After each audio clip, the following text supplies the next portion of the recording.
News eighteen சொல்லுகிற நேயர்களுக்கு வணக்கமா.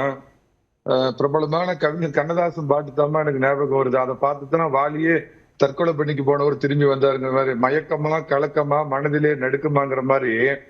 என்னைக்கு இந்த கூட்டணி அமைஞ்சதோ, திமுக முதல்லமா நம்ம ஸ்டுடியோல கொஞ்சம் ஏசி அதிகப்படுத்துங்க, ஆபீஸுக்கு பாவம் ஒரு ஜில்லுன்னு ஐஸ் வாட்டர் கொஞ்சம் கொடுங்கம்மா, பாவம் கொதிக்கிறாரு, அப்படியே தக தக தக தகன்னு கொதிக்கிறாருமா அவரு. இவங்களுக்கு ஏமா அந்த பயம், பதற்றம், நடுக்கம், இவங்களுக்கு ஏமா அதெல்லாம் கவலைப்படுறாங்க? மாநில உரிமையை பத்தி பேசுறதுக்கு திமுகவுக்கு ஏதாவது ஒரு அடிப்படை கொஞ்சமாவது தகுதி உங்களுக்கு இருக்குதுங்களா?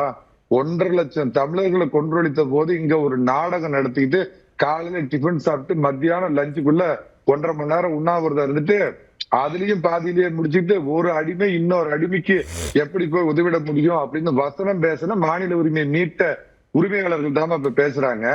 அது மாத்திரம் இல்லாம பாத்தீங்கன்னா, யார் இந்த 1,50,000 பேர் கொல்றதுக்கு காரணமா இருந்தாங்களோ அந்த அதிபரை போய் பார்த்துட்டு சந்தோஷமா கை குலுக்கிட்டு அவர் பங்களாவில விருந்து சாப்பிட்டுட்டு வந்த மாநில உரிமையை மீட்ட அந்த வீரர்கள் மாநில உரிமையை பத்தி பேசுறாங்கம்மா.